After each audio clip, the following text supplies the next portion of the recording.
പെങ്ങളെ സമ്പാദ്യം നല്ലതല്ല, അത് അല്ലാഹു നിനക്ക് നൽകിയിരിക്കുന്ന പരീക്ഷണ വസ്തുവാണ്. എന്റെ പ്രിയപ്പെട്ട പെങ്ങളെ, നിനക്ക് സ്വർഗം വേണോ? മഹാനായ നബി മുഹമ്മദ് മുസ്തഫ സല്ലല്ലാഹു അലൈഹി വസല്ലമ തങ്ങളുണ്ടല്ലോ, ഒരിക്കൽ അല്ലാഹുവിന്റെ പ്രവാചകൻ നടന്നു പോകുന്ന ഒരു പാവപ്പെട്ട പെണ്ണിനെ കാണിച്ചിട്ട് സ്വഹാബി വനിതകളോട് അല്ലാഹുവിന്റെ പ്രവാചകന് പറഞ്ഞു കൊടുത്തു, ആ പോകുന്ന പെണ്ണ് സ്വർഗത്തിന്റെ അവകാശിയാണ്, ആ പോകുന്ന പെണ്ണ് സ്വർഗത്തിന്റെ അവകാശിയാണ്. അല്ലാഹുവിന്റെ റസൂൽ എന്ന് പറയുമ്പോ സ്വഹാബി വനിതകളായ പെണ്ണുങ്ങൾ ഇറങ്ങി ഓടുകയാണ്. ഓടി ചെന്നിട്ട് ചോദിക്കുന്നു, പെണ്ണേ, നീ സ്വർഗത്തിന്റെ അവകാശിയാണെന്ന് അല്ലാഹുവിന്റെ പ്രവാചകന് പറഞ്ഞിട്ടുണ്ട്. അതുകൊണ്ട് നീ എന്ത് നല്ല കാര്യമാണ് ചെയ്യുന്നത്? നിനക്ക് സ്വർഗം കിട്ടാൻ എന്ത് സൽക്കർമ്മമാണ് നിന്റെ ജീവിതത്തിൽ നീ ചെയ്യുന്നത്? ആ സമയത്ത് ആ പെണ്ണ് പറഞ്ഞത് എന്തെന്നറിയുവോ? രാവിലെ എന്റെ ഭർത്താവ് വിറക് വെട്ടുന്നതിന് വേണ്ടി വീടിന്റെ വെളിയിലേക്ക് ഇറങ്ങുമ്പോൾ എന്റെ പ്രിയപ്പെട്ട ഭർത്താവ് വിറക് വെട്ടുകാരനാണ്. ജോലിക്ക് വേണ്ടി വീട്ടിൽ നിന്ന് പുറത്തേക്ക് ഇറങ്ങുമ്പോ ഭർത്താവിന്റെ കയ്യിൽ പിടിച്ചിട്ട് ഈ പെണ്ണ് പറയുമായിരുന്നു, ഇക്കാ വൈകുന്നേര സമയം ഈ വീട്ടിലേക്ക് കടന്നു വരുമ്പോ ഹറാമായ പൈസ കൊണ്ടുവരരുത്, പലിശ പൈസ കൊണ്ടുവരരുത്, പറ്റിച്ച പണം കൊണ്ടുവരരുത്, പലിശ പൈസ കൊണ്ടുവരരുത്, ലോട്ടറി എടുത്തതുമായി കടന്നു വരരുത്.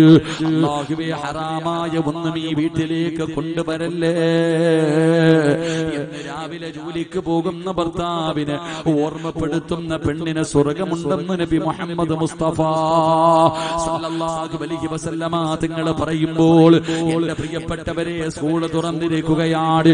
ഏറ്റവും നല്ലതുപോലെ പഠിപ്പിക്കുന്ന സ്കൂളിലാണ് മക്കളെ കൊണ്ട് ചേർത്തിരിക്കുന്നത്. എന്നിട്ട് ഓരോ ഉമ്മയും മക്കളോട് പറഞ്ഞു കൊടുക്കുന്നത്, മോനെ നിസ്കരിക്കണമെന്നല്ല, മോനെ ഖുർആൻ ഓതണമെന്നല്ല. ആ മക്കളോട്, പിഞ്ചു മക്കളോട് വാപ്പയും ഉമ്മയും പറഞ്ഞു കൊടുക്കുകയാ, മോനെ നല്ലതുപോലെ പഠിക്കണമടാ, ഫസ്റ്റ് ക്ലാസ് വാങ്ങണമടാ, ഏറ്റവും കൂടുതൽ മാർക്ക് വാങ്ങേണ്ടത് നീയാണ്. എന്റെ പൊന്നുമോൻ നല്ലതുപോലെ പഠിക്കണം, എങ്കിലേ നല്ല ജോലി കിട്ടൂ, എങ്കിലേ നല്ല പണം കിട്ടൂ, നല്ല പണമുണ്ടെങ്കിലേ ജീവിക്കാൻ കഴിയൂ. ഇത് പറഞ്ഞു കൊടുക്കുന്നത് 10 വയസ്സുള്ള പൊന്നുമോരാടാ. എങ്കിൽ എന്റെ പ്രിയപ്പെട്ട മാതാപിതാക്കൾക്കറിയുമോ, മലക്കുകൾ സ്നേഹിച്ചിരുന്ന അബൂദർ എന്ന് പറയുന്ന ചെറുപ്പക്കാരനുണ്ടല്ലോ, ആ സ്വഹാബിയെ പോലെയാകണം ബാപ്പാ. അബൂദർ ഗഫാരി റളിയല്ലാഹു തആല അൻഹു അവിടുന്ന് മരണത്തോട് മല്ലടിക്കുകയാണ്, സക്കറാത്തിന്റെ അവസ്ഥയിൽ കിടക്കുകയാണ്. ആ സമയത്ത് ഭാര്യയെയും മക്കളെയും അടുത്ത് വിളിച്ചു, എല്ലാവരെയും വിളിച്ചടുത്തിരുത്തി. എന്നിട്ട് അബൂദർ റളിയല്ലാഹു തആല അൻഹു തന്റെ പൊന്നാര മക്കളോട് ചോദിക്കുകയാ, വാപ്പാനെ വെറുപ്പാണോ?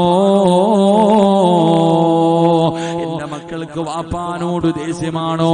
വാപ്പ നിങ്ങൾക്ക് വേണ്ടിയൊന്നും കരുതി വെച്ചിട്ടില്ല, എന്റെ കയ്യിൽ തരാനൊന്നുമില്ല മക്കള്. കാരണം അല്ലാഹുവാണ് ഒന്നും കരുതി വെക്കരുതെന്ന് പറഞ്ഞിരിക്കുന്നത്. അതുകൊണ്ട് വാപ്പയുടെ കയ്യിൽ കിട്ടിയതല്ല പാവങ്ങൾക്ക് കൊടുത്തു. നിങ്ങൾക്ക് വേണ്ടി ഞാനൊന്നും കരുതി വെച്ചിട്ടില്ല. വാപ്പാടെ ഇന്നത്തെ അവസ്ഥ എന്തെന്നറിയുവോ? വാപ്പ ഇന്ന് മരിച്ചു പോയാൽ കഫൻ തുണി വാങ്ങാനുള്ള 1 രൂപ പോലും എന്റെ കയ്യിലില്ല മക്കളെ. അബൂദർ ഗഫാരി റളിയല്ലാഹു തആല അൻഹു തന്റെ പിഞ്ചു മക്കളോട് മരണസമയത്തൊരു വാപ്പ പറഞ്ഞു കൊടുക്കുകയാണ്, മോനെ മരിച്ചു പോയാൽ അതാ വാപ്പാനെ അവസാനമായിട്ട് പുതിയ തുണി വാങ്ങാൻ 1 രൂപ എന്റെ കയ്യിലുമില്ല, എടുക്കാൻ ഒരു നല്ല വസ്ത്രം ഈ വീടിന്റെ അകത്തുമില്ല. വാപ്പയുടെ അവസ്ഥ ഇതാണ്, വാപ്പയുടെ അവസ്ഥ ഇതാണ്. അതുകൊണ്ട് വാപ്പ മരിച്ചു പോയാൽ നിങ്ങൾ എന്റെ മയ്യത്ത് കുളിപ്പിക്കണേ, എന്നിട്ട് കൊണ്ടുപോയി വഴിയിൽ വെക്കണം. എന്റെ ജനാസ കൊണ്ടുപോയി ജനങ്ങൾ നടന്നു വരുന്ന വഴിയിൽ വെക്കണം. എന്നിട്ട് ഉംറ കഴിഞ്ഞു മടങ്ങി വരുന്ന ആരെയെങ്കിലും കണ്ടാൽ അവരോട് പറയണം, അല്ലാഹുവിന്റെ റസൂലിന്റെ സ്വഹാബിയാ, കഴിഞ്ഞു വരുന്ന ആൾക്കാരെ കണ്ട എന്റെ പൊന്നുമക്കള് പറയണം, അല്ലാഹുവിന്റെ പ്രവാചകന്റെ സ്വഹാബിയാണ്. തുണി വാങ്ങാൻ പൈസയില്ല, നല്ല ഒരു തുണിയുമില്ല. അതുകൊണ്ട് നിങ്ങളുടെ കയ്യിലിരിക്കുന്ന ഇഹ്റാമിന്റെ വസ്ത്രം കൊണ്ട് നിങ്ങളുടെ വാപ്പാനെ ഒന്ന് പൊതിഞ്ഞിട്ട് കബറടക്കണേ എന്ന് പറയണേ മക്കളെ. അബൂദർ എന്ന് പറയുന്ന ചെറുപ്പക്കാർ, അബൂദർ എന്ന് പറയുന്ന സ്വഹാബി, അബൂദർ ഗിഫാരി എന്ന് പറയുന്ന പിതാവുണ്ടല്ലോ, തന്റെ പൊന്നാര മക്കളോട് ഉപദേശിച്ച വസിയത്താ അവിടുന്ന് മരണപ്പെട്ടു. വാപ്പ പറഞ്ഞതുപോലെ മക്കളെല്ലാവരും കൂടെ വാപ്പയുടെ മയ്യത്ത് കുളിപ്പിച്ചു. എന്നിട്ട് അവിടുന്ന് ചുമന്നുകൊണ്ട് വഴിയിൽ കൊണ്ടുവച്ചു. അല്ലാഹുവേ, ആരെങ്കിലും വരുന്നോ തമ്പുരാന്? ഉംറ കഴിഞ്ഞ് ആരെങ്കിലും വരുന്നോ തമ്പുരാന്? തന്റെ പിതാവിന്റെ ജനാസയും വെച്ച് മക്കള് കാത്തിരിക്കുമ്പോ ഉംറ കഴിഞ്ഞൊരു സംഘം വരികയാ, ഉംറ കഴിഞ്ഞൊരു സംഘം വരികയാ. ആരാ? മഹാനായ സൽമാനിൽ ഫാരിസി റളിയല്ലാഹു തആല അൻഹു, അവരാണ് നേതാവ്. അവിടെ നിന്ന് കടന്നു വരുമ്പോ മക്കള് പറയുന്നു, തങ്ങളെ, ഈ കിടക്കുന്നത് അല്ലാഹുവിന്റെ റസൂലിന്റെ സ്വഹാബിയാ, ഞങ്ങളുടെ വാപ്പയാ. കഫൻ തുണിയില്ല തങ്ങള്, വാങ്ങാൻ പൈസയില്ല തങ്ങള്. അതുകൊണ്ട് നിങ്ങളുടെ കയ്യിലിരിക്കുന്ന ഇഹ്റാമിന്റെ വസ്ത്രം കൊണ്ട് ഞങ്ങളുടെ വാപ്പാര് ഒന്ന് പൊതിഞ്ഞിട്ട് കബറടക്കുവോ? സൽമാൻ തങ്ങൾക്ക് അത്ഭുതമായി, ആരാ പടച്ചവര്? കഫൻ തുണി വാങ്ങാൻ പോലും പൈസയില്ലാത്ത ഈ പാവപ്പെട്ട സ്വഹാബി ആരാണ്? മുഖത്ത് നിന്ന് തുണി മാറ്റുമ്പോ സുബ്ഹാനല്ലാഹ്, മഹാനായ അബൂദർ ഗിഫാരി അതാ സൽമാൻ തങ്ങളെ വിളിച്ചു പറഞ്ഞു, സദഖ റസൂലുള്ളാഹ്, എന്റെ മുത്തുനബി പറഞ്ഞത് സത്യമാ. അവിടുന്ന് ജനാസ ഇഹ്റാമിന്റെ വസ്ത്രത്തിൽ പൊതിഞ്ഞു, അവിടുന്ന് മയ്യത്ത് നമസ്കരിച്ചു, അവിടുന്ന് കബറടക്കിയെന്ന് ചരിത്രം പറയുമ്പോ മലക്കുകൾ സ്നേഹിക്കണോ? മലക്കുകൾ നിന്റെ കയ്യിൽ പിടിച്ച സ്വർഗത്തിൽ കൊണ്ടുപോകണോ? സഹോദരാ,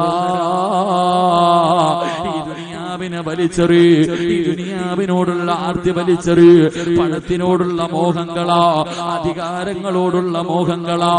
ഈ ദുനിയാവിനെ നീ അങ്ങ് വെറുക്ക്, ഈ ദുനിയാവിനെ നീ അങ്ങ് വെറുക്ക്. ആഖിറത്തിനെ സ്നേഹിച്ചാൽ മലക്കുകളുടെ കയ്യിൽ പിടിച്ച് സ്വർഗത്തിൽ പോകാൻ കഴിയുമെന്ന് ആദരവായ പ്രവാചകൻ നബി മുഹമ്മദ് മുസ്തഫ, ആദരവായ പ്രവാചകൻ നബി മുഹമ്മദ് മുസ്തഫ മരിക്കാൻ കിടക്കുന്ന സമയത്ത് പിഞ്ചുമക്കളെ വിളിച്ചടുത്തിലെത്തിയിട്ട് പറയാ, മോനെ, പാപ്പച്ചിയുടെ കയ്യിൽ ഒന്നുമില്ല, പ്രാവുകയോ ശപിക്കുകയോ എന്നെ ദേഷ്യം വെക്കോ ഒന്നും ചെയ്യരുത്. ഉപ്പ കള്ളു കുടിച്ചും പെണ്ണു പിടിച്ചും തീർത്തതല്ല, ഉള്ളതൊക്കെ പാവങ്ങൾക്ക് കൊടുത്തു. വാപ്പ ഇന്നും മരിച്ച കഫൻ തുണി വാങ്ങാൻ 1 രൂപ ഇല്ലടാ മോനെ. ഒരു പിതാവ് പറഞ്ഞെടുക്ക, മരിച്ചുപോയ കഫൻ തുണി വാങ്ങാൻ ഒരു പൈസയുമില്ല, എടുക്കാൻ ഒരു പുതിയ വസ്ത്രവുമില്ല. അതുകൊണ്ട് വാപ്പ മരിച്ച മയ്യത്ത് കൊണ്ടുപോയി റോഡി വെക്കണം, വഴി വെക്കണം. നാട്ടുകാർ നടന്നു പോകുന്ന വഴിയിൽ ഉംറ കഴിഞ്ഞു വരുന്ന ആരെങ്കിലും കണ്ടാ പറയണം, റസൂലുള്ളാഹി തങ്ങളുടെ സഹാബിയ, കഫൻ തുണി ഇല്ല, ഇഹ്റാമിന്റെ വസ്ത്രം കൊണ്ട് ഖബറടക്കാൻ പൊതിഞ്ഞിട്ട്. എന്റെ പ്രിയമുള്ള സഹോദരങ്ങളെ, അങ്ങനെ ജീവിച്ചത് കൊണ്ട് ആ സ്വഹാബിയെ മലക്കുകൾ സ്നേഹിച്ചത്. അള്ളാഹു നമുക്ക് ഈമാൻ നൽകി അനുഗ്രഹിക്കുമാറാകട്ടെ. കൊണ്ട് ഈ ദുനിയാവ് ഒരുപാട് പേരെ പിഴപ്പിച്ചതാ, ഒരുപാട് പേരെ പറ്റിച്ചു കളഞ്ഞത് ഈ ദുനിയാവ. അതുകൊണ്ട് ഇതിനെ വെറുക്ക്, ആഖിറത്തിനെ സ്നേഹിക്ക്. മലക്കുകളെ സ്നേഹിക്കുമെന്ന് നബിയുനാ റസൂലുള്ളാഹി സ്വല്ലല്ലാഹു അലൈഹി വസല്ലം. അല്ലാഹു നമുക്ക് ഭാഗ്യം തരുമാറാകട്ടെ, അല്ലാഹു ഭാഗ്യം തരുമാറാകട്ടെ. 2 നിർത്താറായോ? അപ്പോ മലക്കുകളെ സ്നേഹിക്കണമെങ്കിൽ ഒന്നാമത് ചെയ്യേണ്ടത് എന്താണ്? എന്തിനെ വെറുക്കണം? ദുനിയാവിനെ വെറുത്തിട്ട് ആഖിറത്തിനെ ഇഷ്ടപ്പെടണം. അല്ലാഹു ഭാഗ്യം തരുമാറാകട്ടെ. ബക്കറ്റ് എടുത്തേപ്പ. ദുനിയ പണത്തിനെയാണോ ഇഷ്ടപ്പെടുന്നത്, ആഖിറത്തിനെയാണോ നോക്കട്ടെ? ഇപ്പൊ അറിയാം പണമാണോ വലുത്, ആഖിറമാണോ വലുത്, സ്വർഗമാണോ വലുത്? മലക്കുകൾ തലയുടെ മുകളിൽ നിൽക്കുന്നുണ്ട്. ഈ ചങ്ങാതി ഞങ്ങളുടെ മുന്നിലേക്ക് വരും. ആ കാണുന്ന മദ്രസ ഉണ്ടോ, ആ പെണ്ണുങ്ങൾ ഇരിക്കണത്, ഇപ്പൊ അവിടെ പഠിക്കണത്, നിങ്ങൾ ഇരിക്കുന്ന സ്ഥലത്ത് നല്ലൊരു മദ്രസ പണിയാണ്. നിങ്ങളുടെ മുന്നിലേക്ക് കടന്നു വരുമ്പോ അള്ളാഹുവെ മനസ്സറിഞ്ഞിട്ട് എന്തെങ്കിലും എടുത്ത് ഈ ബക്കറ്റിന്റെ അകത്തിട്ട ആ തലയുടെ മുകളിൽ നിൽക്കണ മലക്ക് പറയും, ഇവൻ നല്ലവനാ അല്ലാ, പണക്കാരനൊന്നുമല്ല, എങ്കിലും നീ കൊടുത്തതിൽ നിന്ന് ഇവനും കൊടുത്തു റബ്ബേ, നീ ഇവന് വാരിക്കൂരി കൊടുക്കണേ എന്ന് ദുആ ചെയ്യുമെന്ന് നബിയുനാ റസൂലുള്ളാഹി. പോക്കറ്റിൽ വെച്ചിട്ട് നീ കൈകെട്ടിയിരുന്ന ജീവിതകാലം മുഴുവനും ജനിച്ചത് മുതൽ മരിക്കുന്ന കാലം വരെ പാപം പറയാത്ത നാവ് കൊണ്ട് ആ മലക്ക് പറയും, ഇവൻ പിടിച്ചു വെച്ചതുപോലെ അല്ലാ നീ കൊടുക്കുന്നതും അങ്ങ് പിടിച്ചു വെക്കണേ, വെറുതെ ശാപം വാങ്ങി വെക്കണ്ട. അള്ളാഹു കാത്തിരക്ഷിക്കുമാറാകട്ടെ. അതുകൊണ്ട് ബക്കറ്റ് മുന്നിലേക്ക് വരുമ്പോ മനസ്സറിഞ്ഞിട്ടൊരു സദക്ക, ഓസിനൊന്നും വേണ്ട, ഓസിനൊന്നും വേണ്ട. അസ്സദക്ക തുറദ്ദുൽ ബലാ, നേട്ടം നമുക്ക്, നേട്ടം നമുക്ക്. സദക്ക വിപത്തുകളെ തട്ടിമാറ്റുമെന്ന് നബി മുഹമ്മദ് മുസ്തഫ സല്ലല്ലാഹു അലൈഹി വസല്ലം. ക്യാൻസർ എന്ന് പറയുന്ന രോഗം വന്നു, ഉസ്താദേ എന്റെ സമ്പാദ്യം മുഴുവനും തരാം, ഇതൊന്ന് മാറ്റി തരുവോ, മാറുവോ? Kidney അടിച്ചുപോയി, kidney അടിച്ചുപോയി. എന്റെ പ്രിയമുള്ളവരെ, മാറ്റിവെക്കണമെങ്കിൽ 20 മുതൽ 35 ലക്ഷം രൂപ വരെ ചിലവുണ്ട്. എവിടെ ഉണ്ട് നിന്റെ കയ്യിൽ? അതുകൊണ്ട് സംഘാടകർ മണ്ണിലേക്ക് വരുന്നു, നല്ല കാര്യത്തിന് വേണ്ടിയാണ്. മനസ്സറിഞ്ഞിട്ടൊരു സദക്ക കൊടുക്ക്. അള്ളാഹുവേ, ഈ സദക്ക കൊടുത്ത ഞങ്ങളെ നീ കാത്തുരക്ഷിക്കണേ തമ്പുരാനെ. മാരകമായ അറുത്തു മുറിക്കുന്ന രോഗങ്ങളെ തൊട്ട് നീ ഞങ്ങളെ കാത്തുരക്ഷിക്കണേ അല്ലാ. എന്റെ പ്രിയമുള്ളവരെ, അള്ളാഹുവിന്റെ പ്രവാചകൻ സല്ലല്ലാഹു അലൈഹി വസല്ലമ തങ്ങള് മുത്തുനബി അവിടുന്ന് ഒന്നാമതായി പറയുകയാണ്, ഈ ദുനിയാവിനെ സ്നേഹിക്കുക, ഈ ദുനിയാവിനെ വെറുത്തിട്ട് ആഖിറത്തിനെ സ്നേഹിക്കുന്നവനുണ്ടല്ലോ, അവനെ മലക്കുകളും സ്നേഹിക്കുമെന്ന് നബി മുഹമ്മദ് മുസ്തഫ സല്ലല്ലാഹു അലൈഹി വസല്ലമ തങ്ങൾ പറയുമ്പോൾ, ഒരിക്കൽ അള്ളാഹുവിന്റെ പ്രവാചകൻ മസ്ജിദ് നബവിയിൽ ഇരിക്കുകയാണ്. മുത്തുനബി അവിടുന്ന് പറഞ്ഞു, സ്വഹാബ, അള്ളാഹുവിന്റെ പ്രവാചകൻ അവിടുന്ന് ഒരു സംഭവം പറയുകയാണ്. ഒരിക്കൽ പ്രവാചകന് സ്വർഗത്തിലൂടെ നടന്നു പോകുമ്പോ, അല്ലാഹുവിന്റെ റസൂൽ സ്വർഗത്തിലൂടെ നടന്നു പോകുമ്പോ മുത്തുനബിയുടെ മുന്നിലൂടെ ഒരു ചെറുപ്പക്കാരൻ നടന്നു പോവുകയാണ്. ആരാണെന്നറിയുന്നില്ല, ഒരു ചെറുപ്പക്കാരൻ ഇങ്ങനെ നടന്നു പോകുന്നു. അള്ളാഹുവിന്റെ പ്രവാചകന് വല്ലാത്ത അത്ഭുതമായി. ആരാ തമ്പുരാന്, ആരാ തമ്പുരാന്, എന്റെ മുന്നിലൂടെ നടന്നു പോകുന്നതാരാണ് തമ്പുരാന്? അതാ മലക്കുകൾ പറയുന്നു, നബിയേ സയ്യിദുനാ ബിലാൽ, അത് ബിലാലാണ് തങ്ങള്, അത് ബിലാലാണ് തങ്ങള്. അല്ലാഹുവിന്റെ റസൂലിന് വല്ലാത്ത അത്ഭുതമായി. ബിലാലാണോ എന്റെ മുന്നിലൂടെ നടന്നു പോകുന്നത്? അല്ലാഹുവിന്റെ പ്രവാചകൻ ഇത് സ്വഹാബത്തിനോട് പറയുമ്പോ, അതാ ബിലാൽ തങ്ങൾ അല്ലാഹുവിന്റെ റസൂലിന്റെ മുന്നിൽ ഇരിപ്പുണ്ട്. പ്രവാചകൻ ചോദിക്കുന്നു, ബിലാലേ, സ്വർഗത്തിൽ എന്റെ മുന്നിൽ ഞാൻ നിന്നെ കണ്ട് ബിലാലേ, എന്റെ മുന്നിലൂടെ നടക്കുന്നത് ഞാൻ കണ്ടു ബിലാലേ, മലക്കുകൾക്ക് എല്ലാവർക്കും നിന്നെ പരിചയമാണ് ബിലാലേ, എന്ത് നല്ല കാര്യമാണ് നീ ചെയ്യുന്നത്? ബിലാൽ തങ്ങൾ പറയുന്നു, നബിയേ യാ റസൂലല്ലാഹ്, എനിക്കൊരു നല്ല സ്വഭാവമുണ്ട് നബിയേ. എന്താണെന്നറിയുമോ? ബിലാൽ തങ്ങൾ എപ്പോഴും വുളുവോടുകൂടിയാണ് നടക്കാറ്.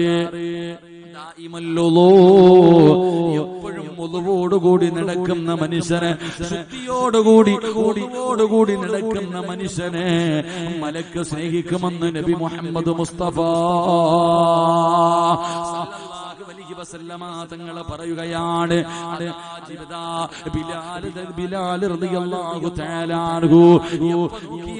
മുതുപെടുത്തിട്ടാണ് നടക്കുന്നത്. അതുകൊണ്ട് എന്റെ പ്രിയപ്പെട്ടവരോട്, നിങ്ങൾ 24 മണിക്കൂറും മുതുപെടുത്ത് നടക്കണമെന്ന് ഞാൻ പറയുന്നില്ല. പക്ഷേ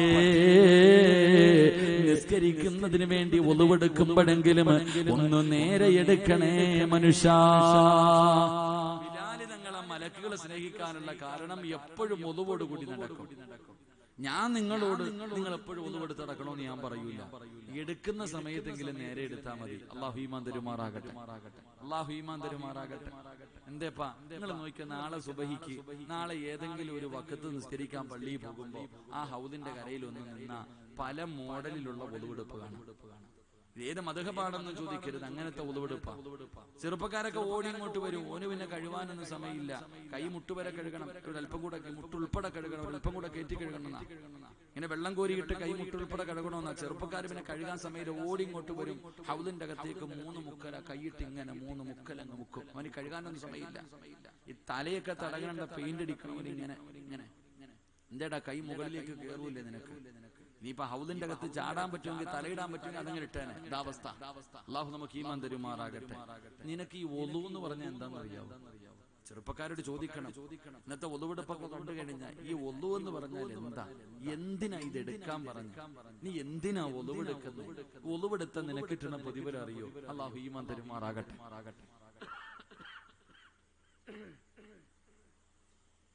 അള്ളാഹു ഈമാൻ തരുമാറാകട്ടെ. ഉറക്കപ്പറ അള്ളാഹു ഈമാൻ തരുമാറാകട്ടെ. എന്താ ഒളു? എന്താ പണ്ട് 2 ചങ്ങാതിമാര് പള്ളി മഗ്‌രിബ് നിസ്കരിക്കാൻ പോവാം. രണ്ടുപേരും മഗ്‌രിബ് നിസ്കരിക്കാൻ പള്ളിയിലേക്ക് ഓടി ചെല്ലുമ്പോൾ ഉസ്താദ് അത്തഹിയ്യാത്തിലിരിക്കും, അവസാനത്തെ അത്തഹിയ്യാത്തിൽ. അപ്പൊ ഒരുത്തൻ ഒളുവെടുക്കാൻ പോയി, ഒരുത്തൻ പള്ളിക്കകത്തും പോയി.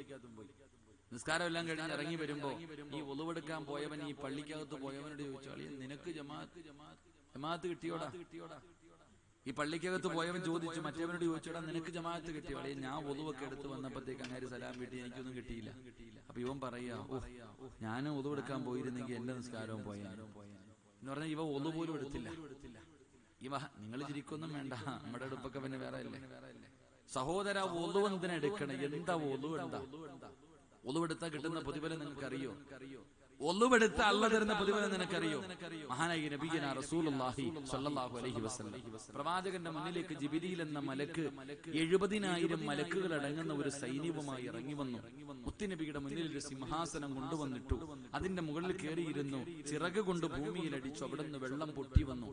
ജിബ്രീൽ അലൈഹിസ്സലാം മുത്തുനബിയോട് പറഞ്ഞു, ഒളുവെടുക്കേണ്ടത് എങ്ങനെയാണെന്ന് പഠിക്കാൻ. എന്നിട്ട് കാണിച്ചു കൊടുത്തു. ഒളുവെടുക്ക് നബിയെ. ജിബ്രീൽ അലൈഹിസ്സലാം കാണിച്ചു കൊടുത്തതുപോലെ അള്ളാഹുവിന്റെ റസൂൽ ഒളുവെടുത്ത് കാണിച്ചു. എന്നിട്ട് പ്രവാചകൻ സ്വഹാബത്തിനോട് പറഞ്ഞു, എങ്ങനെ ഒളുവെടുക്കേണ്ടതെന്ന് കണ്ടു പഠിച്ചോണം.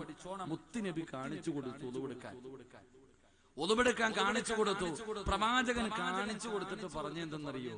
ഞാൻ ഒളുവെടുത്തതുപോലെ നിങ്ങൾ ആരെങ്കിലും ഒളുവെടുത്ത അള്ളാഹു നിങ്ങളുടെ പാപങ്ങൾ പുറത്തു തരുമെന്ന് ആദരവായ പ്രവാചകൻ നബി മുഹമ്മദ് മുസ്തഫ.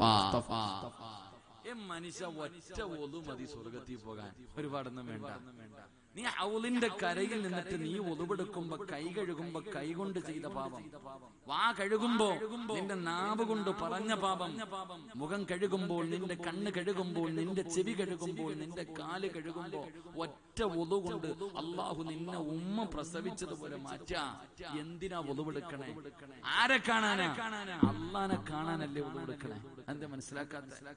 നീ ഒളുവെടുക്കുന്നത് നിന്നെ പടച്ച റബ്ബിനെ കാണാൻ വേണ്ടിയാ നീ ഒളുവെടുക്കണേ. അതുകൊണ്ട് ഒളുവെടുക്കുമ്പോ നിന്റെ പാപങ്ങൾ മുഴുവനും ആ മഴത്ത വെള്ളത്തുള്ളിക്കകത്ത് നിന്നെ പാപങ്ങൾ മുഴുവനും കഴുകി കളഞ്ഞിട്ടാ നിന്നെ പള്ളിക്കകത്ത് കയറ്റുന്നേ, അള്ളാന്റെ മുന്നിലേക്ക് നിന്നെ കൊണ്ടു നിർത്തുന്നത്. സഹോദര, റസൂലുള്ളാഹി തങ്ങൾ പറഞ്ഞു, ഒളുവെടുക്കുമ്പോ നിന്റെ പാപം മുഴുവനും അള്ളാഹു പുറത്തു തരുമെന്ന് നബിയിനാ റസൂലുള്ളാഹി സ്വല്ലല്ലാഹു. ആ ഓർമ്മ നിനക്ക് വേണം. ആ ഒളുവെടുക്കുന്ന സമയത്ത് ഈ ചിന്ത നിനക്ക് വേണം. ഞാൻ എന്നെ പടച്ച റബ്ബിന്റെ മുന്നിൽ പോയി നിൽക്കാനാ, എന്നെ പടച്ച അള്ളാനെ കാണാനാ ഞാൻ ഒളുവെടുക്കുന്നേ. അപ്പൊ ഈ ഒളുവ് ശരിയായാൽ എന്റെ പാപങ്ങളാ കഴുകിക്കളയുന്നേ. ഈ ചിന്തയോടുകൂടി വേണം ഒളുവെടുക്കാൻ. ഈ ചിന്തയോടുകൂടി വേണം ഒളുവെടുക്കാൻ. അതുകൊണ്ട് എന്റെ പ്രിയപ്പെട്ടവരോട് പറയുകയാണ്, എപ്പോ ഒളുവെടുത്താലും സൂക്ഷ്മതയോടുകൂടി ഒളുവെടുക്കണേ. മഹാനായ ഇമാം ഗസാലി തങ്ങൾ പറയുകയാണ്, ഈമാനുള്ള ഒരു മനുഷ്യനെ കാണണോ? ഈമാനുള്ള ഒരു മനുഷ്യനെ കാണണോ? ഈമാനുള്ള ഒരു മനുഷ്യന്റെ അടയാളം എന്തെന്നറിയുമോ? ഹൗദിന്റെ കരയിൽ നിൽക്ക്. സമാധാനത്തോടുകൂടി ആരെങ്കിലും ഒളുവെടുക്കുന്നത് കണ്ടാൽ അവനിൽ ഈമാനുണ്ടെന്നാണ്, ഈമാനുള്ളതിന്റെ അടയാളമാണെന്ന് മഹാനായ ഇമാം ഗസാലി തങ്ങൾ പറയുമ്പോ, എന്റെ പ്രിയപ്പെട്ടവരോട് എനിക്ക് പറയാറുള്ളത്, മലക്കുകൾ സ്നേഹിക്കുന്ന ദുആ ചെയ്യുന്ന സ്വർഗ്ഗത്തിൽ കൈപിടിച്ച് കൊണ്ടുപോകുന്ന വിഭാഗമാകണോ? ഒളുവോടുകൂടി നടക്കണേ, ഒളുവോടുകൂടി ഉറങ്ങണേ. ഒളുവോടുകൂടി ഉറങ്ങുന്ന സമയത്ത് ഒളുവെടുത്തിട്ട് കിടന്നുറങ്ങാവോ? കാരണമെന്നറിയുമോ? മൻബാത ത്വാഹിറൻ ബാത ഫീ ശിആരിഹി മലകുൻ ലാ യസ്തൈഖിദു സഅതൻ മിനൽ ലൈൽ ഇല്ലാ ഖാല മലകുൻ അല്ലാഹുമ്മഗ്ഫിർ ലി അബ്ദിക ഫുലാൻ. ഒരാള് ഒളിവെടുത്തിട്ടാണ് കിടക്കുന്നതെങ്കിൽ തലയുടെ ഭാഗത്തൊരു മലക്ക് നിൽക്കുകയാണ്, തലയുടെ ഭാഗത്തൊരു മലക്ക് നിൽക്കുകയാണ്. നീ ഉറങ്ങുമ്പോൾ മലക്ക് ദുആ ചെയ്യുന്നു, അല്ലാ ഈ മനുഷ്യന് പുറത്തു കൊടുക്കണേ, ഇബാദത്തിന്റെ കൂലി കൊടുക്കണേ, ഈ മനുഷ്യനോട് നീ കരുണ കാണിക്കണേ. നീ ഉണരുന്നത് വരെ മലക്ക് നിനക്ക് വേണ്ടി ദുആ ചെയ്യുമെന്ന് ആദരവായ പ്രവാചകൻ നബി മുഹമ്മദ് മുസ്തഫ. കൂടിയാണ് കിടന്നുറങ്ങുന്നതെങ്കിൽ ഒരു മലക്ക് നേരം വെളുക്കുന്നത് വരെ, നീ ഉറക്കത്തിൽ നിന്ന് എഴുന്നേക്കുന്നത് വരെ നിനക്ക് വേണ്ടി ദുആ ചെയ്യുമെന്ന് നബിയുനാ റസൂലുള്ളാഹി. ഉറങ്ങുമ്പോ ഒളിവെടുത്തിട്ട് കിടക്കണം, മരിക്കുമ്പോ ഒളിവെടുത്തിട്ട് മരിക്കണം. അല്ലാഹു ഭാഗ്യം തരുമാറാകട്ടെ. മരിക്കുമ്പോഴും ഒളിവോടുകൂടി മരിക്കലേറ്റം മെച്ചമാ, ജിബ്രീൽ വരുമെന്നും ഹദീസിൽ സ്പഷ്ടമാ. കൂടി മരിച്ചാൽ ആ മനുഷ്യന്റെ റൂഹ് പിടിക്കുമ്പോ മുഖറബുൽ അംലാഖു മലക്ക് ജിബ്രീൽ അലൈഹിസ്സലാം ഇറങ്ങി വരും. വിവിഐപിയുടെ മരണമാ. അല്ലാഹു നമുക്ക് ഭാഗ്യം തരുമാറാകട്ടെ, അല്ലാഹു ഭാഗ്യം തരുമാറാകട്ടെ. അതുകൊണ്ട് മലക്കുകളുടെ കയ്യിൽ പിടിച്ച് സ്വർഗ്ഗത്തിൽ പോകണമെങ്കിൽ രണ്ട്, എപ്പോഴും നിന്നെ കൊണ്ട് കഴിയുന്ന സമയങ്ങൾ മുഴുവനും നീ ഒളിവോടുകൂടി നടക്ക്. രണ്ട്, ഒളിവോടുകൂടി കിടന്നുറങ്ങ്. മൂന്ന്, ഒളിവോടുകൂടി മരിക്കാൻ ആഗ്രഹിക്ക്. അല്ലാഹു നമുക്ക് ഭാഗ്യം തരുമാറാകട്ടെ, അല്ലാഹു നമുക്ക് ഭാഗ്യം തരുമാറാകട്ടെ.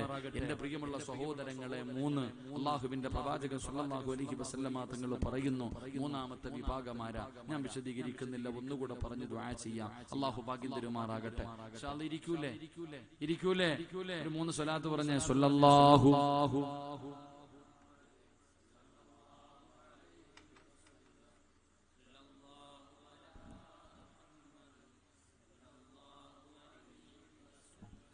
اللهم صل على محمد يا ربي صل عليه وسلم. അല്ലാഹു സ്വീകരിക്കുമാറാകട്ടെ, അല്ലാഹു സ്വീകരിക്കുമാറാകട്ടെ.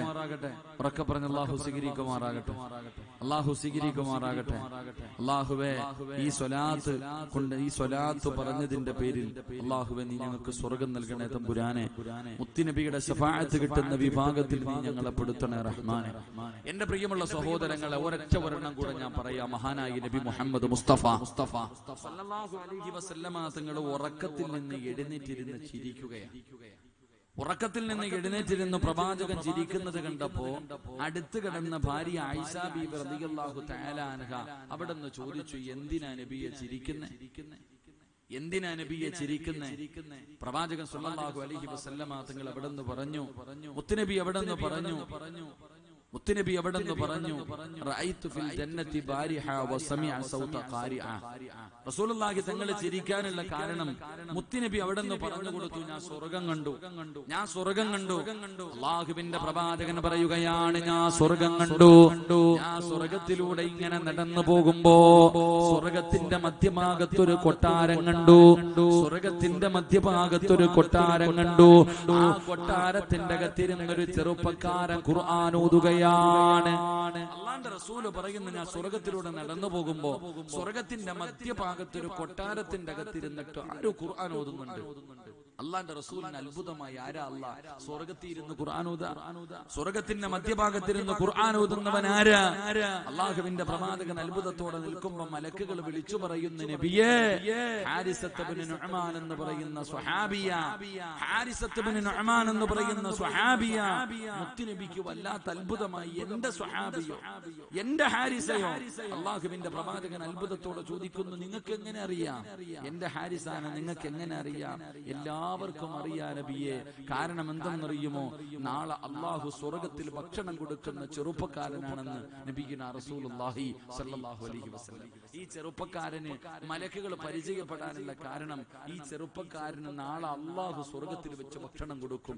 അതുകൊണ്ടാണെന്ന് പ്രവാചകൻ പറയുമ്പോ, എന്റെ പ്രിയമുള്ളവരെ, സ്വർഗ്ഗത്തിന്റെ മധ്യഭാഗത്ത് സ്വന്തമായിട്ടൊരു വീട്, അള്ളാഹുവിന്റെ അടുക്കൽ നിന്ന് ഭക്ഷണം കഴിക്കാനുള്ള ഭാഗ്യം അള്ളാഹു നമുക്ക് നൽകി അനുഗ്രഹിക്കുമാറാകട്ടെ. അള്ളാഹു നമുക്ക് നൽകി അനുഗ്രഹിക്കുമാറാകട്ടെ. സ്വർഗ്ഗത്തിന്റെ മധ്യഭാഗത്ത് സ്വന്തമായിട്ടൊരു കൊട്ടാരം. രണ്ട്, അള്ളാഹുവിന്റെ അടുക്കൽ നിന്ന് ഭക്ഷണം കഴിക്കാനുള്ള ഭാഗ്യം. ഈ രണ്ട് പ്രതിഫലം വേണമെന്നുള്ളവർ കൈവക്ക്. ഞാൻ പറയും പോകും ഇൻഷാ അല്ലാഹ്. വേണ്ടവര് മാത്രം പൊക്കിയാൽ മതി. പൊക്കഴി നോക്കട്ടെ. ഉസ്താദെ സ്വർഗത്തിൽ ഒരു കൊട്ടാരവും വേണം, സ്വർഗത്തിന്റെ മധ്യഭാഗത്തൊരു കൊട്ടാരവും വേണം, എന്നെ പടച്ച റബ്ബിന്റെ അടുക്കിൽ നിന്ന് ഭക്ഷണവും വാങ്ങിച്ചു കഴിക്കണം. ആഗ്രഹണ്ട കൈവക്കിക്ക് ഒന്ന് എഴുന്നേറ്റ്. ആഗ്രഹമുണ്ടെങ്കിൽ ഒന്ന് എഴുന്നേറ്റ്. കൈയൊന്നും പോക്കണ്ട, എഴുന്നേറ്റാ മതി. സ്വാതന്ത്ര്യ ദിനത്തിന് കൊടി പൊക്കണ പോലെ ഉണ്ട്. ആ പൊക്ക് വലിച്ചല്ല. എഴുന്നേക്ക്. ബിസ്മില്ലാ, അൽഹംദുലില്ലാ. എഴുന്നേക്കപ്പ, നിക്കപ്പാ, 2 മിനിറ്റ് നിക്ക്. എഴുന്നേറ്റ് രണ്ടുപേരും എഴുന്നേറ്റ്. അള്ളാഹു ഭാഗ്യം തരുമാറാകട്ടെ. ഇരിക്കല്ലേ, നിക്ക് 2 മിനിറ്റ് നിക്ക്. നിങ്ങളുടെ വീട്ടിൽ വാപ്പയോ ഉമ്മയോ ഹയാത്തിലുള്ളവരൊക്കെ ഒന്ന് കൈവക്കിക്കുക. ആരെങ്കിലും വാപ്പായും ഉമ്മായി ഇപ്പൊ ജീവിച്ചിരിപ്പുള്ളവർ കൈവക്കും. മനുഷ്യൻ എന്തിനാ പേടിക്കണം? അള്ളാഹു നിങ്ങളുടെ മാതാപിതാക്കൾക്ക് ദീർഘായുസ് കൊടുക്കുമാറാകട്ടെ. അള്ളാഹു ആഫിയത്ത് കൊടുക്കുമാറാകട്ടെ. മരണപ്പെട്ടവരുടെ ഖബറിടം അള്ളാഹു വിശാലമാക്കി തരുമാറാകട്ടെ. ആയിഷ ബീവി റളിയല്ലാഹു തആല അൻഹ ചോദിച്ചു, നബിയെ, ഈ ചെറുപ്പക്കാരൻ ഈ പ്രതിഫലം കിട്ടാനുള്ള കാരണം എന്താ? പ്രവാചകൻ അവിടെ നിന്ന് പറഞ്ഞു, വാപ്പാനെയും ഉമ്മാനെയും സ്നേഹിച്ചതിന് അല്ലാഹു കൊടുത്തതാ. എന്തിനാ ഈ 2 പ്രതിഫലം അള്ളാഹു കൊടുത്തത്? എന്തിനാ? മാതാപിതാക്കളെ സ്നേഹിച്ചതിന്. ആയിഷ ബീവി റളിയല്ലാഹു തആല അൻഹ ചോദിച്ചു, നബിയെ, എനിക്കും കിട്ടുമോ? കാരണം എന്റെ വാപ്പാനും ഉമ്മാനും എനിക്ക് ഇഷ്ടമാ, എന്റെ മാതാപിതാക്കളെ എനിക്ക് വല്ലാത്ത ഇഷ്ടമാ. പ്രവാചകൻ സല്ലല്ലാഹു അലൈഹി വസല്ലമ തങ്ങൾ പറഞ്ഞു, ഇല്ല, അള്ളാഹു ഈ 2 പ്രതിഫലം ഈ ചെറുപ്പക്കാരന് കൊടുക്കാനുള്ള കാരണം 3 നല്ല ഗുണം ആ സഹാബിക്കുണ്ടായിരുന്നു. നമുക്കില്ലാതെ പോയ, ഈ കൈവക്കിയ മക്കൾക്കില്ലാതെ പോയ 3 നല്ല ഗുണം ആ സഹാബിക്കുണ്ടായിരുന്നു. ഈ 3 ഗുണം നമുക്കുണ്ടോ? നമുക്കും അള്ളാഹു ഈ പ്രതിഫലം തരും. അള്ളാഹു ഈമാൻ തരുമാറാകട്ടെ. അള്ളാഹു ഈമാൻ തരുമാറാകട്ടെ. ഒരു 3 ഗുണങ്ങൾ ഞാൻ പറഞ്ഞു തരാം. ഇത് നിങ്ങൾക്കുണ്ടോ നോക്കിയാൽ മതി. ഈ പറയുന്ന നല്ല 3 ഗുണങ്ങൾ അല്ലാഹുവിന്റെ പ്രവാചകൻ സല്ലല്ലാഹു അലൈഹി വസല്ലമ തങ്ങളോട് ആയിഷ ബീവി റളിയല്ലാഹു തആല അൻഹ ചോദിക്കുന്നു, നബിയേ, യാ റസൂലല്ലാഹ്, അല്ലാഹുവിന്റെ പ്രവാചകരെ, ആ ചെറുപ്പക്കാരനുണ്ടായിരുന്ന 3 ഗുണങ്ങൾ എന്താണ്? മുത്തുനബി അവിടെ നിന്ന് പറഞ്ഞു കൊടുക്കുകയാണ്. മാതാപിതാക്കളുടെ കയ്യിൽ നിന്ന് ഭക്ഷണം വാങ്ങി കഴിക്കാത്ത ഒരു മകനുമില്ല, ഒരു മകളുമില്ല. നമ്മളെല്ലാവരും നമ്മുടെ മാതാപിതാക്കളുടെ കയ്യിൽ നിന്ന് ഭക്ഷണം വാങ്ങി കഴിച്ചിട്ടുള്ളവരാണ്. എന്റെ പ്രിയമുള്ളവരെ, ഇന്നും നമ്മൾ കൊതിക്കുന്നവരാണ്. ഇന്നും നമുക്ക് വല്ലാത്ത ആഗ്രഹമാണ്. എങ്കിൽ അല്ലാഹുവിന്റെ പ്രവാചകൻ പറയുകയാണ്, ആ ചെറുപ്പക്കാരനുണ്ടായിരുന്ന 1ാമത്തെ ഗുണമെന്തെന്നറിയുമോ? കാന യുതഇമുഹാ ബിയദിഹി, കാന യുതഇമുഹാ ബിയദിഹി. ആ ചെറുപ്പക്കാരനുണ്ടായിരുന്ന 1ാമത്തെ ഗുണമെന്തെന്നറിയുമോ? സ്വന്തം കൈകൊണ്ട് അങ്ങോട്ട് ഉമ്മയ്ക്ക് ഭക്ഷണം മാറി കൊടുക്കുന്ന മകനായിരുന്നു എന്ന് നബി മുഹമ്മദ് മുസ്തഫ. സ്വഹാബിക്കുണ്ടായിരുന്ന 1ാമത്തെ ഗുണമെന്തേ? ഉമ്മായിക്ക് ഭക്ഷണം മാറി കൊടുക്കുന്ന മകനായിരുന്നു എന്ന് നബി മുഹമ്മദ് മുസ്തഫ. ജീവിതത്തിൽ ഒരിക്കലെങ്കിലും വാപ്പായിക്കോ ഉമ്മായിക്കോ ഭക്ഷണം മാറി കൊടുത്തിട്ടുള്ള മക്കളൊക്കെ ഒന്ന് കൈവക്കിക്കും. ജീവിതത്തിൽ ഒരിക്കലെങ്കിലും കാണാനുള്ള കൊതി കൊണ്ടാ ഒന്ന് കൈവക്കിക്കും. എന്താ പേടിക്കണത്? ജീവിതത്തിൽ ഒരിക്കൽ, ഈ ദിവസം വരെ ഒരിക്കലെങ്കിലും ഉമ്മായിക്കും വാപ്പായിക്കും ഒരു വെട്ടമെങ്കിലും ഒന്ന് ഭക്ഷണം വാരി കൊടുത്തിട്ടുള്ള ആരെങ്കിലും ഉണ്ടാ? കൈവക്കുപ്പ, കാണട്ടുപ്പ. എവിടെ പോയി കയ്യൊക്കെ? എവിടെ പോയി കയ്യൊക്കെ? അള്ളാന്റെ സ്വർഗത്തിൽ കൊട്ടാരം നിനക്ക് ഓസിന് കിട്ടുമെന്ന് വിചാരിച്ചോ? അള്ളാന്റെ അടുക്കൽ നിന്ന് ഭക്ഷണം, പൊരിച്ച മീൻ, പൊരിച്ച മീനിന്റെ കരള് നിനക്ക് ഓസിന് അള്ള തരുമെന്ന് കരുതിയോ? പെറ്റ തള്ളക്ക് നീ ഒന്ന് ആലോചിക്ക്. 9.5 മാസക്കാലം ഗർഭം ചുമന്ന് മരണവേദനയുടെ വേദനയിൽ നിന്ന് പ്രസവിച്ച നിന്റെ ഉമ്മ, നിനക്ക് വേണ്ടി ജീവിച്ച നിന്റെ വാപ്പ, ആ പാപത്തിന്റെ വായിൽ ഒരു വെട്ടം പോലും നിന്റെ ഈ ആയുസ്സിൽ നിനക്ക് അല്ലാഹുവേ ഒരു ഉരുള ഭക്ഷണം വാരി കൊടുക്കാൻ കഴിഞ്ഞിട്ടില്ലെങ്കിൽ നീ പിന്നെ എന്തിനാ ജീവിക്കണേ? അല്ലാഹു ഈമാൻ തരുമാറാകട്ടെ. അല്ലാഹു ഈമാൻ തരുമാറാകട്ടെ. നിങ്ങളൊന്ന് ചിന്തിക്കില്ലേ? എവിടെ ഈ കിളവനും കിളവിക്ക് നീ കോടി കൊടുക്കാത്തതിന്റെ കുഴപ്പം കൂടെ ഉള്ളൂ അല്ലേ? ഇവർക്ക് ഇനി വാരി കൊടുക്കാത്തതിന്റെ കുഴപ്പം കൂടെ ഉള്ളൂ. എവിടെ സമയം? പെറ്റ തള്ളയെയും ഉമ്മയെയും വാപ്പയെയും നോക്കാൻ തന്നെ സമയമില്ല, തിരിഞ്ഞു നോക്കാൻ സമയമില്ല, ഭക്ഷണം കൊടുക്കാൻ. എന്റെ പ്രിയപ്പെട്ട സഹോദരങ്ങളെ, സഹോദരിമാരെ, ഉസ്താദ് കണ്ണിന് കാഴ്ച കുറയുന്ന ഉസ്താദില്ലേ? കണ്ണിന് കാഴ്ച. എടാ ചങ്ങാതി, നിന്റെ കണ്ണിന്റെ കാഴ്ച ശക്തി തിരിച്ചു വേണോ? ഹോസ്പിറ്റലല്ല പോണ്ടേത്, വീട്ടിൽ ചെന്നിട്ട് ഉമ്മയുടെ മുഖത്ത് നോക്കിയിരുന്നാ മതി എന്ന് നബി മുഹമ്മദ് മുസ്തഫ. ഉമ്മാടെ മുഖത്ത് പോയി നോക്കിയിരിക്ക്, പറ്റതള്ളയുടെ മുഖത്ത് നോക്കിയിരിക്ക്. കണ്ണിന്റെ കാഴ്ച പോകൂല. ഇബാദത്തിന്റെ കൂലിയാ ഉമ്മാടെ മുഖത്ത് നോക്കുന്നത്. ഉമ്മയുടെ നെറ്റിത്തടത്തിൽ ഉമ്മ വെക്കുന്നത്, ഉമ്മയുടെ 2 കവിളുകൾക്കിടയിൽ, ഉമ്മയുടെ 2 കണ്ണുകൾക്കിടയിൽ ഉമ്മ വെക്കണം. അള്ളാഹു നമുക്ക് ഭാഗ്യം തരുമാറാകട്ടെ. എന്റെ പ്രിയപ്പെട്ട സഹോദര, എന്തേ നിനക്ക് പറ്റാതെ, എന്തേ നിനക്ക് സാധിക്കാതെ പോയി? ഉമ്മയുടെ വായിലേക്ക് ഊരുള്ള ഭക്ഷണം വാരി വെക്കാൻ നിനക്ക് സമയമില്ലാതെ പോയി. എന്റെ പെങ്ങന്മാർക്ക് സമയമില്ലാതെ പോയി. അള്ളാഹു നമുക്ക് പുറത്തുരുമാറാകട്ടെ. ആ ഉമ്മാടെ കാൽച്ചുവെട്ടിലല്ലേ സ്വർഗം കിടക്കണേ? ആ ഉമ്മാടെ കാൽച്ചുവെട്ടിലല്ലേ സ്വർഗം കിടക്കണേ? ഉപ്പ അല്ലേ സ്വർഗത്തിന്റെ മധ്യ കവാടം? നീ എങ്ങനെ രക്ഷപ്പെടും? ഉമ്മയുടെ കാൽച്ചുവെട്ടിൽ സ്വർഗം, വാപ്പ സ്വർഗത്തിന്റെ മധ്യ കവാടമാണെന്ന് നബിയുനാ റസൂലുള്ളാഹി സ്വല്ലല്ലാഹു അലൈഹി വസല്ലം. അതുകൊണ്ട് ഇൻഷാ അല്ലാഹ് ഇന്ന് മുതൽ ഇന്നെങ്കിലും വീട്ടിൽ പോയിട്ട് നാളെയെങ്കിലും എപ്പോഴെങ്കിലും ഇൻഷാ അല്ലാഹ് വാപ്പായിക്കോ ഉമ്മായിക്കോ ഒരൽപ്പം ഭക്ഷണം വാരി കൊടുക്കണം. അള്ളാഹു ഭാഗ്യം തരുമാറാകട്ടെ. അള്ളാഹു ഭാഗ്യം തരുമാറാകട്ടെ. ഇൻഷാ അല്ലാഹ് കൊടുക്കോ? വാരി കൊടുക്കോ? നീയത്ത് ചെയ്യുന്നവരൊക്കെ ഒന്ന് കൈവക്കിക്കേ. അതിനും മനസ്സില്ല. നീ പൊക്കണ്ട. നാളെ നിന്റെ ഗതിയും ഇത് തന്നെയാ. നാളെ നിന്റെ അവസ്ഥയും ഇത് തന്നെ. നിന്റെ മക്കൾ ഇതുപോലെ ഇരിക്കും, ഇങ്ങനെ കയ്യും കെട്ടി. അവര് മരിക്കാൻ കിടക്കുമ്പോ വെള്ളം പോലും ഒഴിച്ചു തരാൻ ഉണ്ടാവില്ല. അള്ളാഹു കാത്തിരക്ഷിക്കുമാറാകട്ടെ. ഒന്ന് കാന യുത്ഇമുഹാ ബിയദിഹി, ആ സ്വഹാബി തന്റെ ഉമ്മയ്ക്ക് ഭക്ഷണം വാരി കൊടുക്കുമായിരുന്നു എന്ന് നബിയുനാ റസൂലുള്ളാഹി സ്വല്ലല്ലാഹു അലൈഹി വസല്ലം. പ്രവാചകൻ അവിടെ നിന്ന് പറഞ്ഞു കൊടുത്തു. ആയിഷ, ഞാൻ വിശദീകരിക്കുന്നില്ല. മുത്തുനബി എവിടെ നിന്ന് പറഞ്ഞു കൊടുത്തു? രണ്ടാമത്തെ ഗുണം, ഉമ്മയുടെ മുന്നിൽ ശബ്ദമുയർത്തി സംസാരിക്കില്ലായിരുന്നു എന്ന് നബിയുനാ റസൂലുള്ളാഹി. പാപ്പാടെയും ഉമ്മാടെയും മുന്നിൽ ആ ചെറുപ്പക്കാരന്റെ ശബ്ദം ഉയരാറില്ല.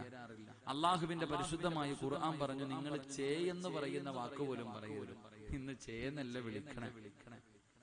അള്ളാന്റെ ഖുർആൻ പറഞ്ഞത് ചേ എന്ന് പറയുന്ന വാക്ക് പോലും നിങ്ങൾ പറയരുത്. ആരോട്? മാതാപിതാക്കളോട്. എന്നാ നമ്മൾ ഇന്ന് വിളിക്കണ വിളിയോ? അള്ളാഹുവേ, ഉമ്മാനെ തല്ലുന്ന മക്കളുണ്ട്, ഉമ്മാനെ ചീത്ത വിളിക്കുന്ന കിളവി, അടങ്ങി ഒതുങ്ങി ഇവിടെ കാണാൻ കടന്നോണം എന്ന് വരെ ഉമ്മായെ പറയാ, വാപ്പാനെ പറയാ. മാതാപിതാക്കളെ ഭരിക്കുന്ന മക്കളുടെ കാലമാ. അള്ളാഹു നമ്മളെ കാത്തുരക്ഷിക്കുമാറാകട്ടെ. എന്റെ പ്രിയപ്പെട്ട സഹോദരങ്ങളെ, ഉമ്മാടെയും വാപ്പാടെയും മുന്നിൽ ഒരു കാരണവശാലും നിന്റെ ശബ്ദം ഉയരരുത്. നീ എത്ര വളർന്നാലും, നീ എത്ര കൊലകൊമ്പനായാലും നിന്റെ ഉപ്പാനെ ഉമ്മാനെ നിയന്ത്രിക്കാൻ നീ ആയിട്ടില്ല. നിനക്ക് ഇടയ്ക്കിടയ്ക്ക് ഇങ്ങനെ തോന്നും, ഇടയ്ക്കൊന്ന് തോന്നും, ഉമ്മാനെ ഒന്ന് ഭരിച്ചാൽ കൊള്ളാം, വാപ്പാനെ ഒന്ന് ഭരിച്ചാൽ കൊള്ളാം. നീ വളർന്നിട്ടില്ല ട്ടാ. നിനക്ക് ഭരിക്കണമെങ്കിൽ നിന്റെ രക്തത്തിൽ പറഞ്ഞ മക്കളെ പോയി ഭരിക്കും. വയല് പറയണമെങ്കിൽ അവിടെ പോയി പറ. ഇനി നിനക്ക് അത് മതിയാവുന്നില്ലെങ്കിൽ നിന്റെ ഭാര്യയുടെ മുന്നിൽ പോയി വയല് പറ. ഉമ്മാടെയും വാപ്പാടെയും മുന്നിൽ നിന്റെ ശബ്ദം ഉയരരുത്. ഉയർന്നു പോയാൽ നിന്റെ ദുനിയാവും ആഖിറവും നഷ്ടപ്പെട്ടു പോകും. അള്ളാഹു നമ്മളെ കാത്തുരക്ഷിക്കുമാറാകട്ടെ. ഉറക്കപ്പറ, അള്ളാഹു കാത്തുരക്ഷിക്കുമാറാകട്ടെ. അള്ളാഹു നമ്മളെ കാത്തുരക്ഷിക്കുമാറാകട്ടെ. എന്റെ പ്രിയമുള്ള സഹോദരങ്ങളെ, 2, ആ ചെറുപ്പക്കാരന്റെ ശബ്ദം തന്റെ ഉമ്മയുടെ മുന്നിൽ ഉയരില്ലായിരുന്നു എന്ന് നബിയുനാ റസൂലുള്ളാഹി. 3 ഞാൻ വിശദീകരിക്കുന്നില്ല. മുത്തുനബി അവിടെ നിന്ന് പറഞ്ഞു, ആ ചെറുപ്പക്കാരനുണ്ടായിരുന്ന 3ാമത്തെ ഗുണം, ഉമ്മാനെ കാണാൻ ആരെങ്കിലും വീട്ടിൽ വന്നിട്ട് പോകുമ്പോ പുറകെ പോകും. തല്ലാനല്ലട്ടാ, തല്ലാനല്ല. ഉമ്മാനെ കാണാൻ വന്നിട്ട് തിരിച്ചു പോകുന്നവരുടെ പുറകെ ഇറങ്ങിപ്പോകും. പോയിട്ട് ചോദിക്കും, എന്റെ ഉമ്മ വല്ല പരാതിയും പറഞ്ഞു? എന്റെ ഉമ്മയ്ക്ക് വല്ല കുറവുമുണ്ടോ? എന്റെ വീട്ടിൽ എന്റെ ഉമ്മയ്ക്ക് വല്ല പരാതിയും കുറവുണ്ടോ? എന്തെങ്കിലും ഉണ്ടെങ്കിൽ പറ, എനിക്കൊന്ന് ചെയ്തു കൊടുക്കാനാ. ഉമ്മ എന്നോടൊന്നും പറയാറില്ല. ഇന്നത്തെ മക്കളാണെങ്കിൽ വീട്ടിൽ വന്ന ആരോടെങ്കിലും എന്തെങ്കിലും പറഞ്ഞു എന്നറിഞ്ഞാ പോയി ഉമ്മാടെയും അപ്പാടെയും കാര്യം. ആ സഹാബി അങ്ങനല്ല. ഉമ്മ വല്ലോം പറഞ്ഞു എന്ന് ചോദിച്ച് അറിഞ്ഞിട്ട് ചെയ്തു കൊടുക്കുന്ന മകനായിരുന്നു എന്ന് നബിയുനാ റസൂലുള്ളാഹി സ്വല്ലല്ലാഹു അലൈഹി വസല്ലം. എനിക്ക് നിങ്ങളോട് പറയാനുള്ളത്, ഉമ്മായെ കാണാൻ വരുന്നവരുടെ പുറകിലൊന്നും പോകണ്ട. അവര് ചോദിക്കുന്ന സാധനമെങ്കിലും വാങ്ങിക്കൊടുത്താൽ മതി. ഇത്രേ ഉള്ളൂ. നീ വീട്ടിൽ ഇറങ്ങി പോകുമ്പോ ഉമ്മ പറയുന്ന, മോനെ പ്രഷറിന്റെ ഗുളിക ഒന്ന് വാങ്ങിത്തരണം കേട്ടോടാ. ഉടനെ ചോദിക്കുന്നത്, ഉമ്മ നിങ്ങളിപ്പോ ചോറിന് പകരം ഗുളികയാണോ കഴിക്കുന്നത്? അതാ ചോദിക്കണേ. 150 രൂപയുടെ ഗുളികയ്ക്ക് പോലും കണക്ക് പറയുന്ന മക്കളുടെ കാലമാ. അള്ളാഹു നമ്മളെ കാത്തുരക്ഷിക്കുമാറാകട്ടെ. എന്റെ പ്രിയപ്പെട്ട സഹോദരങ്ങളെ, സഹോദരിമാരെ, മാതാവിനെയും പിതാവിനെയും വേദനിപ്പിച്ചാൽ ഒരു രക്ഷയുമില്ല. ദുനിയാവും പോയി, ആഖിറവും പോയി. എല്ലാ വർഷവും ഹജ്ജിന് പോകുന്നവനാണെങ്കിലും, നിസ്കാര തഴമ്പുള്ളവനാണെങ്കിലും, ഖുർആൻ പഠിച്ചവനാണെങ്കിലും, ആലിമീങ്ങളാണെങ്കിലും, പ്രഭാഷകനാണെങ്കിലും, ആരാണെങ്കിലും ഉമ്മായും വാപ്പായും വേദനിപ്പിച്ചിട്ടുണ്ടോ നിനക്ക് അല്ലാഹു നല്ല മരണം തരില്ല എന്ന് നബിയുനാ റസൂലുള്ളാഹി സ്വല്ലല്ലാഹു അലൈഹി വസല്ലം. അല്ലാഹു നമുക്ക് പുറത്തുരുമാറാകട്ടെ, അല്ലാഹു നമുക്ക് പുറത്തുരുമാറാകട്ടെ. എന്റെ പ്രിയമുള്ള സഹോദരങ്ങളെ, കാരണം നമ്മൾ നമ്മുടെ മാതാപിതാക്കളെ ഒരുപാട് വേദനിപ്പിച്ചിട്ടുണ്ട്. മഹാനായ അബൂ ഇയാസ് റളിയല്ലാഹു തആല അൻഹു മഹാനവറുകൾ പറയുന്ന ഒരു സംഭവമുണ്ട്. മഹാനായ അബൂ ഇയാസ് റളിയല്ലാഹു തആല മഹാനവറുകൾ നോക്കുമ്പോ 4 പേര് ഒരു മയ്യത്ത് ചുമന്നുകൊണ്ട് പോവാ. 4 ആൾക്കാർ ഒരു മയ്യത്ത് ചുമന്നുകൊണ്ട് പോകുന്നു. മഹാനവറുകൾക്ക് വല്ലാത്ത അത്ഭുതമായി. ആ 4 പേരുടെ കൂടെ 5-ാമനായിട്ട് മഹാനവറുകളും പോയി. അവസാനം മയ്യത്ത് കൊണ്ട് കബറടക്കി. 5 പേരാണ് കൊണ്ട് കബറടക്കിയത്. കബറടക്കി കഴിഞ്ഞിട്ട് ചോദിച്ചു, എന്തേ ആരുമില്ലേ ഈ ചെറുപ്പക്കാരന്? ആരുമില്ലേ? അപ്പൊ പറഞ്ഞു, ഉമ്മ മാത്രമേ ഉള്ളൂ, ഉമ്മ മാത്രമേ ഉള്ളൂ.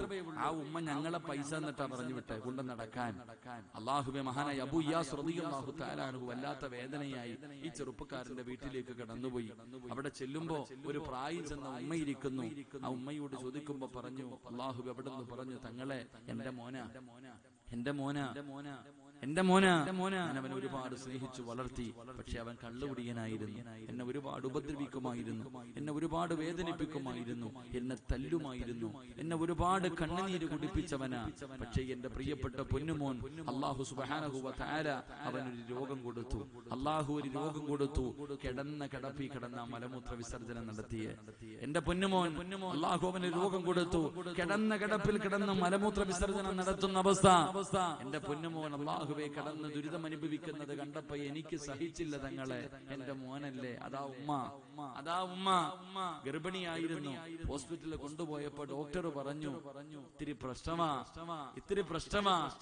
ഈ കുഞ്ഞ് പ്രസവിച്ചാൽ ഉമ്മയ്ക്ക് തന്നെ മരണം വരെ സംഭവിക്കാൻ കാരണമാ. ഈ കുഞ്ഞിനെ പ്രസവിച്ചാൽ പെണ്ണെ നീ മരിച്ചു പോകാൻ വരെ സാധ്യതയുണ്ടെന്ന് ഡോക്ടർ പറഞ്ഞപ്പോഴും ഉമ്മ ചോദിച്ചത്, എന്റെ കുഞ്ഞിന് എന്തെങ്കിലും കുഴപ്പമുണ്ടോന്നാ. അതാ മനസ്സിലാക്കണ്ടേ.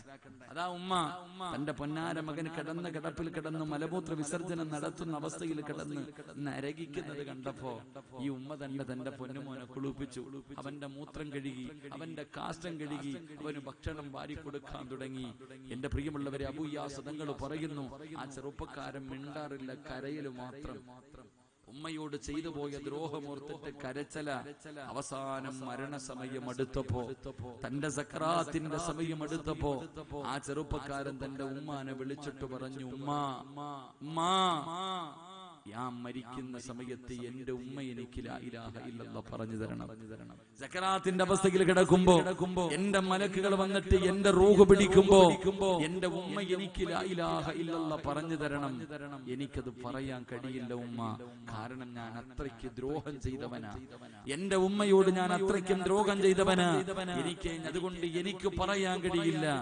എന്റെ ഉമ്മ തന്നെ ലക്കിനു അവിടുന്ന് പറഞ്ഞു കൊടുത്തു. അല്ലാഹുവേ അവിടുന്ന് പറഞ്ഞു കൊടുത്തു, എന്റെ ഉമ്മ എനിക്ക് ലാ ഇലാഹ ഇല്ലല്ലാഹ് കലിമത്ത് തൗഹീദ് എനിക്ക് എന്റെ ഉമ്മ പറഞ്ഞു തരണം. ഉമ്മ പറഞ്ഞു തന്നിട്ട് പറയാൻ എന്റെ നാവ് പൊങ്ങുന്നില്ല എങ്കിൽ ഉമ്മ എന്ത് ചെയ്യണമെന്നറിയുമോ? ഉമ്മയുടെ കാലെടുത്തിട്ട് എന്റെ മുഖത്ത് ചവിട്ടണം. ഉമ്മ നിങ്ങളുടെ കാലെടുത്തിട്ട് എന്റെ മുഖത്ത് നിങ്ങൾ ചവിട്ടണം. എന്റെ മുഖത്ത് ചവിട്ടി മണ്ണിലേക്ക് മരണത്തോട് മല്ലടിച്ചു കൊണ്ടിരിക്കുന്ന എന്റെ മുഖത്ത് ഉമ്മയുടെ കാലെടുത്ത് ചവിട്ടിയിട്ട് ഉമ്മ എനിക്ക് പറഞ്ഞു തരണം, ലാ ഇലാഹ ഇല്ലല്ലാഹ്, ലാ ഇലാഹ ഇല്ലല്ലാഹ്. ഉമ്മയുടെ കാൽ ചവിട്ടിലാ സ്വർഗം കിടക്കുന്ന എന്റെ ഉമ്മ എനിക്ക് ലാ ഇലാഹ ഇല്ലല്ലാഹ് പറഞ്ഞു തരണം. അങ്ങനെ പറഞ്ഞു തന്നിട്ടും എന്റെ പറയാൻ എന്റെ നാവ് പൊങ്ങുന്നില്ലെങ്കിൽ ഉമ്മ എനിക്ക് വേണ്ടി ദുആ ചെയ്യണം. എന്റെ പ്രിയമുള്ളവരെ, ചരിത്രം പറയുന്നു, തന്റെ പൊന്നാര മകൻ മരണത്തോട് മല്ലടിക്കുമ്പോ ഉമ്മ ലാ ഇലാഹ ഇല്ലല്ലാഹ് പറഞ്ഞു കൊടുത്തു. മകന് പറയാൻ കഴിയുന്നില്ല. ഉമ്മ തന്റെ കാലെടുത്തു മകന്റെ മുഖത്ത് ചവിട്ടിയിട്ട് പറഞ്ഞു കൊടുത്തു, ലാ ഇലാഹ ഇല്ലല്ലാഹ്. അപ്പോഴും പറയാൻ പറ്റുന്നില്ല. ആ ഉമ്മ നെഞ്ചു പൊട്ടിയിട്ട് ദുആ ചെയ്തു, അല്ലാഹുവേ എന്റെ പൊന്നുമോന് ഞാൻ പൊറുത്തു കൊടുത്തിരിക്കുന്നു തമ്പുരാനെ, എന്റെ പൊന്നുമോന് ഞാൻ പൊരുത്തപ്പെട്ടു കൊടുത്തിരിക്കുന്നു തമ്പുരാനെ, എന്റെ പൊന്നുമോന് നീയും പുറത്തു കൊടുക്കല്ല, എന്റെ പൊന്നുമോന് നല്ല മരണം കൊടുക്കല്ല എന്ന് അവസാനം ആ ഉമ്മ കരഞ്ഞു ദുആ ചെയ്തിട്ടാ എന്റെ പൊന്നുമോന് ലാ ഇലാഹ ഇല്ലല്ലാഹ് എന്ന് പറയാൻ നാവ് പൊങ്ങിയതെന്ന് കരഞ്ഞുകൊണ്ട് അബൂ ഇയാസ് തങ്ങളോട് ആ പ്രിയപ്പെട്ട മാതാവ് പറഞ്ഞു കൊടുക്കുമ്പോ കളിയല്ല, നിസാരമല്ല, ഇത് നിസാരമായി തള്ളിക്കളയേണ്ട കാര്യമല്ല. അല്ലാഹുവിന്റെ പ്രവാചകന്റെ പ്രിയപ്പെട്ട സ്വഹാബിയ സഹാബിയാണ് അൽഖമ റളിയല്ലാഹു തആല അൻഹു.